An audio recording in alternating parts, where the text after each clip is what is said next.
नमस्कार मंडळी, श्री स्वामी समर्थ. आज आपण पाहणार आहोत अधिक मास महात्म्यामधील अध्याय 16वा.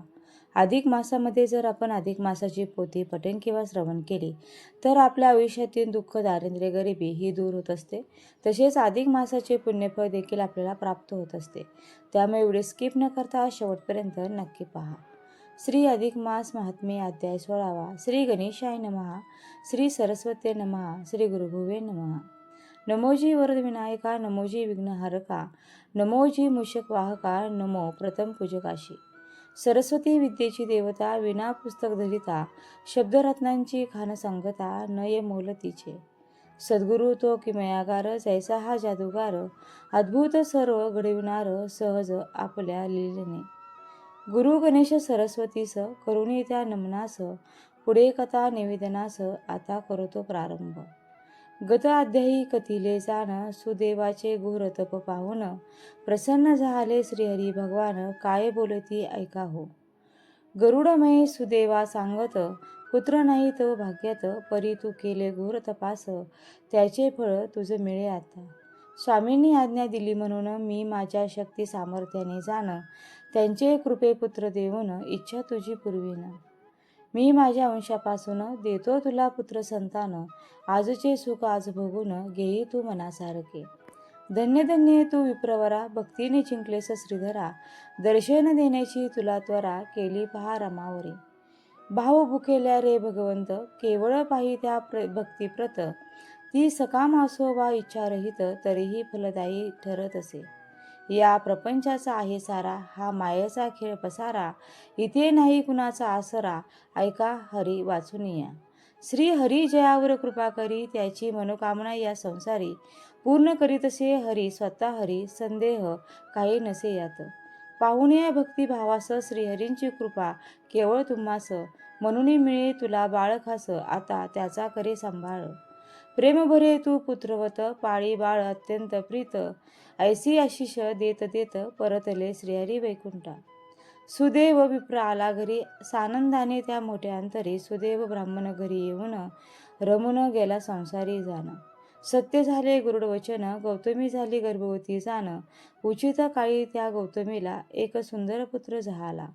आनंद न मावे गगनात, सुदेव सुखावला अंतरात, श्रीमुख बाळाचे पाहून हर्षित झाला सुदेव ब्राह्मण.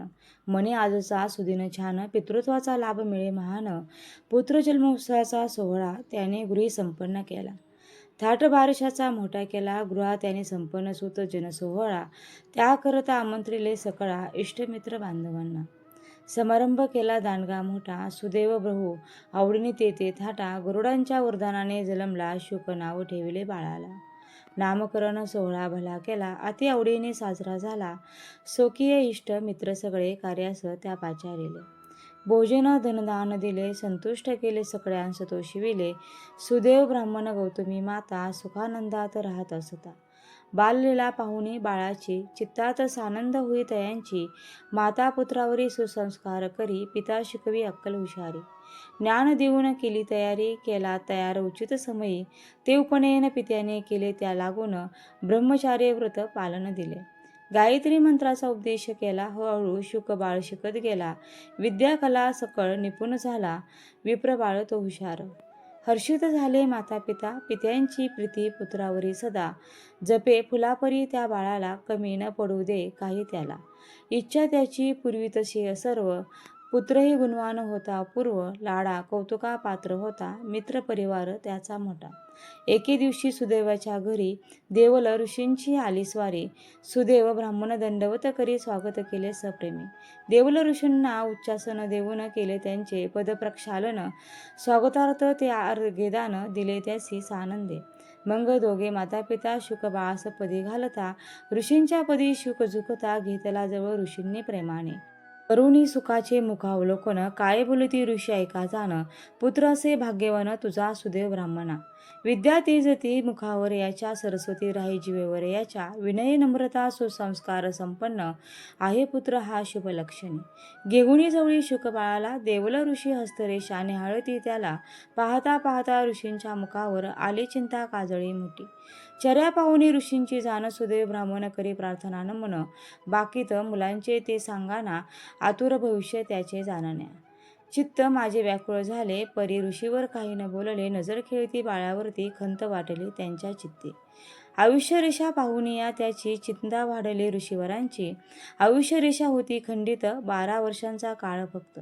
शुकबाळांच्या प्राक्तनात, आयुष्य सीमा मर्यादा एवढीच गतात, शुकबाळाला मग बाहेर पाठविला, जा म्हणती आता खेळायला. मग सांगती विप्र दाम्पत्याला, कटू भाकीत त्या बाळाचे सांगायला, बाळ ठरणार अल्पायुषी, 12व्या वर्षी मरण त्याचे, हा बुडणार जळाशी जाण, भविष्य आहे असे भयानक दारुण. एवढे सांगून झटकरी ऋषी, लगबगे गेले सत्वरी आश्रमाशी. म्हणती विप्रा एक श्रीहरी, त्याची इच्छा ना कळे कुणापरी, ते ऐकून वार्ता कान, विप्र आणि त्याची पत्नी जाण. व्यतीत झाले अंतकरणी, टाकती देह धरणीस लोळणे, बाळाचे जाणून ते भविष्य, जीव झाला कासावीस त्यांचा. हलहाल ते आले प्राक्तनासी, आता कैसे पचविणे या दुःखासी, गौतमी म्हणे सुदैव ब्राह्मणा, दैवापुढे कोणाचे चालेना. गरुडे याची पूर्वसूचना दिली होती, तो आठवा आता चित्ती, प्रारब्धाचे जे भोग जीवास, चुकते न ते कधीही देवास. तेथे आपण सांगा त्याचे, काय करून शकणार या जन्माचे, नळराजा तो दुःखात बुडाला, रामाचा राज्याभिषेक टळाला. धर्मराजा दुतात हरला, राज्य वैभव घरदार गमावून बसला, बळीने त्रैलोक्य जरी जिंकले, परी वामने पाताळी घातले. रावणाचे राज्य बुडाले, हरण झाले सीतेचे, विधी लिखित झाले, विधी लिखित ना कुणा चुकणार, व्हायचे ते होणार निश्चित. भाग्यरेषा न पुसणार, देव दानव मानवाच्या कुणा न सुटणार, तरी आता एकची उपाय आहे, आठवीत राहावे हरींचे पाय.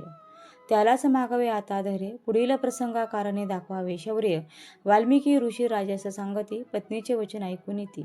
विप्र धैर्य धरी चित्ती, मुखे काही न बोले तो पुढती, त्याने एकच मार्ग निवडला, हरिचिंतनाचा लळा लावला.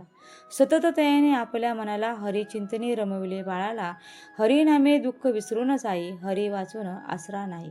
इति श्री ब्रह्मनारद पुराणे अधिक मास महात्मे, सुदेव पुत्र भविष्य कथन नाम 16 अध्याय पूर्ण झाला. अरुण विनवणी करी खास, स्वीकारा प्राकृत रचनेस, 16वा अध्याय हा हरिचरणास प्रेमभावे समर्पितो. श्रीकृष्ण परमवस्तू. ओम नमो भगवते वासुदेवाय. आता आपण या अध्यायाचा मराठी भावार्थ जाणून घेऊया. श्री अधिक मास महात्मे 16व्या अध्यायामध्ये सुदैव ब्राह्मणाची कथा पुढे येते. गरुड सुदैवाला म्हणतात की हे सुदैवा, तुझ्या भाग्यात संतती योग नाही. हे स्वामींनी जे सांगितले ते खरेच आहे, पण तू जी देवांची घोर भक्ती केलीस ती पाहून माझ्या मनात तुझ्याबद्दल दया उत्पन्न झाली आहे. तेव्हा आता मी माझ्या अंशापासून तुला एक पुत्र देतो. असा आशीर्वाद त्या सुदैव ब्राह्मणास देऊन गरुड श्रीहरींना घेऊन वैकुंठास निघून गेला. पुढे उचित समयी गौतमी गर्भवती राहिली आणि तिने एका सुंदर पुत्राला जन्म दिला. बाळाचे श्रीमुख पाहून सुदैव ब्राह्मणाला मोठा आनंद झाला. त्याने बाळाच्या बारशाचा मोठा थाटमाट केला. गरुडाच्या वरदानाने हा पुत्र जन्मला म्हणून त्याने आपल्या बाळाचे नाव शुक असे ठेवले. हळूहळू शुक बाळ मोठा होऊ लागला. एके दिवशी सुदैवाच्या घरी देवल नावाच्या ऋषींचे आगमन झाले. सुदैव ब्राह्मणाने त्यांचे उचित असे स्वागत केले. सर्वांनी त्यांना आदरपूर्वक नमस्कार केला. तेव्हा शुक बाळाकडे पाहून ऋषी म्हणाले की हा मुलगा अत्यंत सद्गुणी होईल आणि तुम्हा सुख देईल. मात्र जेव्हा जवळ आलेल्या त्या मुलाची हस्तरेषा ऋषींनी पाहिली तसा त्यांचा चेहरा गंभीर झाला. हस्तरेषा पाहताना देवल ऋषींच्या लक्षात आले की हा बाळ अल्पायुष्य आहे आणि त्याला केवळ 12च वर्षाचे आयुष्य हे लाभलेले आहे. ऋषींनी शुक बाळाला खेळण्यासाठी बाहेर पाठवले आणि ते कटू सत्य त्याच्या मातापित्याला कर्तव्य म्हणून सांगितले. मातापिता शुक आणि गौतमीचा विधेयी उपदेश बघा, ते ऐकून सुदैव आणि गौतमी या दोघांनाही अतिशय दुःख झाले आणि ते व्यतीत होऊन शोक करू लागले. त्यावेळी पतीला धीर देत गौतमी म्हणाली, स्वामी, दैवापुढे कोणाचे काय चालते? अहो, प्रारब्धाचे भोग कोणाला चुकले आहेत का? या प्रारब्धामुळे नळराजा दुःखी झाला. प्रभू रामांचा राज्याभिषेक टळला. वामनाने बळीराजाला पाताळात घातले. सीतेचे अपहरण झाले आणि रावणाचे राज्य बुडाले. तेव्हा आता खचून न जाता एकच करा, त्या श्रीहरींचे पाय धरून त्यालाच पुढील प्रसंगाला सामोरे जाण्याचे धैर्य मागा. वाल्मिकी ऋषी राजाला सांगतात की पत्नीचे हे शब्द ऐकून पुढे खरोखरच तो विप्र म्हणजे सुदेव आपले सर्व लक्ष हरिचिंतनात घालू लागला. इथे ब्रह्मनारदे पुराणातील विप्रपुत्र भागवताचा अधिक मास महात्म्याचा 16वा अध्याय पूर्ण होतो. तुम्हाला जर हा अध्याय आवडला असेल तर व्हिडिओला नक्की लाईक करा, चॅनलला सबस्क्राईब करा आणि आपल्या मित्रपरिवारासोबत जास्तीत जास्त हा व्हिडिओ शेअर करा. धन्यवाद. श्री स्वामी समर्थ. जय जय स्वामी समर्थ. रामकृष्ण हरी. जय जय रामकृष्ण हरी. ओम नमो भगवते वासुदेवाय नमः.